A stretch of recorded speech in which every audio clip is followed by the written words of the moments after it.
The United States is sending controversial arms to Ukraine as part of a new military package to help Ukraine fight Russia. Yeah, those arms include so-called cluster munitions, commonly known as cluster bombs, weapons that are banned by 120 countries around the world. Chief White House Correspondent James Rosen is with us now, joining us live from the North Lawn. James, good to see you. Walk us through why this is believed to mark a significant escalation in the kind of weapon systems the West has been supplying Ukraine up until now.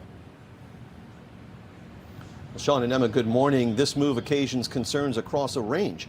For one thing, there are those who have expressed long-standing concerns about the costs of continued U.S. military security assistance to Ukraine.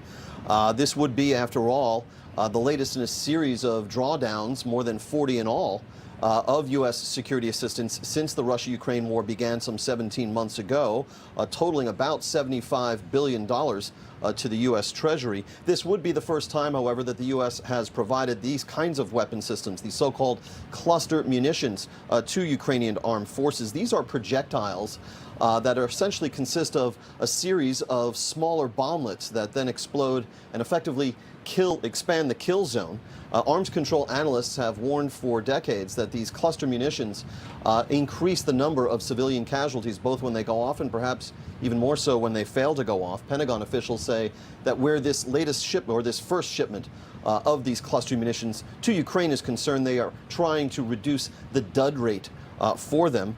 From the perspective of the Russian President Vladimir Putin, this will undoubtedly be seen for what unmistakably it is, which is a significant escalation up what the Biden administration likes to call the escalatory ladder. James, this all plays out ahead of the president's participation in the next NATO summit. Can you tell us more about what's on the agenda? The president's headed to Vilnius, Lithuania next week, July 11 and 12, to attend this latest head of state level NATO summit.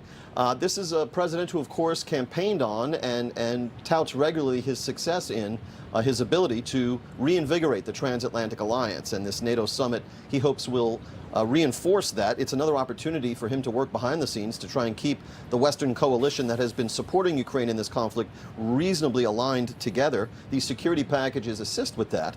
But the truth is, neither the Ukrainians nor our European allies have ever been entirely satisfied with the breadth and depth of U.S. military assistance to the government in Kyiv.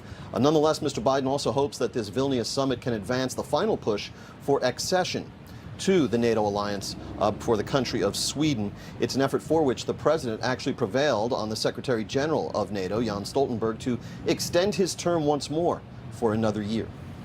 We'll wrap this up with the war in Ukraine, Russia's invasion there, and just how long this will go on. It's somewhat of a head-turning report that came out recently about a group of retired U.S. officials or former U.S. officials who allegedly met with Russian leaders about a possible exit strategy for this war. Has the White House said anything about this, and is there truth to these meetings? Well, the White House has kept mum on these reports, perhaps when the White House National Security Advisor, Jake Sullivan, joins White House Press Secretary Karine Jean-Pierre at the top of today's White House press briefing, scheduled for 1 p.m. Eastern Time. We might learn more about it, but judging from what we heard from the White House yesterday, the odds are we will not. The Deputy White House Press Secretary, Andrew Bates, was gaggling reporters aboard Air Force One yesterday en route to South Carolina. He was asked about these meetings and simply said, or this session between former U.S. officials and reportedly the Russian Foreign Minister Sergei Lavrov about possible exit strategies to this conflict.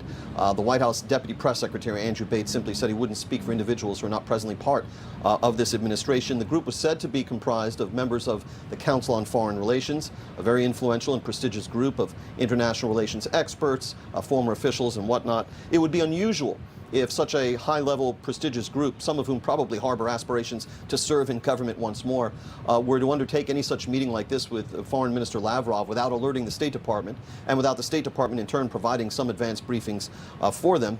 But this would mark another channel for communications with the Kremlin at a time when most of the ordinary channels, as with China, have become strained or cut off altogether. Once again, Jake Sullivan, White House National Security Advisor, set to brief the press at 1 p.m. Eastern Time today. Sean and Emma. It's just fascinating. If all is true, former U.S. officials meeting again with Sergei Lavrov, again, very high-ranking official there in Russia. Hopefully we'll find answers this afternoon. James Rosen joining us, Chief White House Correspondent from the North Lawn. Thank you. Well, those controversial cluster munitions come as tomorrow, marking 500 days since Russian President Vladimir Putin invaded Ukraine. Newsmax correspondent Shelby Wilder spoke to Ukrainians who reflected on the grim milestone. We're in the center of Kyiv, and as you can see behind me, Ukrainian flags have been placed as a tribute to those that have been killed by Russia's war. A war that many believed was unimaginable in modern Europe. And yet this week marks 500 days of Russia's full-scale invasion, which continues to inflict heavy casualties and immeasurable suffering on the lives of Ukrainians. We spoke with residents in the Ukrainian capital to garner their thoughts. How does it feel now that we're approaching 500 days of war? I mean, of course, many people have some stress, depression, and so we try to find something positive in each situation. We are all in the same very, very bad time right now. It's a war, yeah? So that's why people try to leave, because you can't just every day afraid, scared, you know. After 500 days of war, we all kind of used to it. You cannot be paralyzed by fear forever. You understand the most important thing. This is your country. You cannot give it to anyone. As a mom, I want my kids to see the happy life, not staying in shelters in the school, you know, every day. How would you describe life in Kyiv at the moment? You can hear explosions just right close to your house during the night, you know, and when your colleagues and friends and died almost every day. I don't wish to anybody to feel that. The danger is everywhere. There is no place in Ukraine that is for sure 100% safe. Of course, it is scary with all the missiles attack and drones, yes. Sometimes, especially at night, it is like a scene from Star Wars. I'm waking up at night, I'm looking at my window and just hear explosions and a lot of missiles. And in that case, I'm going to a shelter. How are Ukrainians holding up at this point in time in regards to morale?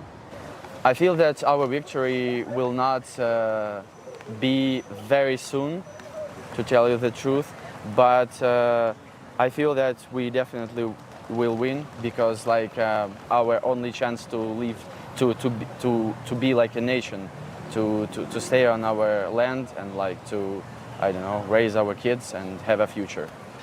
We of course need support and need help of other countries of the world. I would like to say that we all appreciate everything that other countries doing for us. It is very important for us to know that we are not alone in this battle, because that would be hard.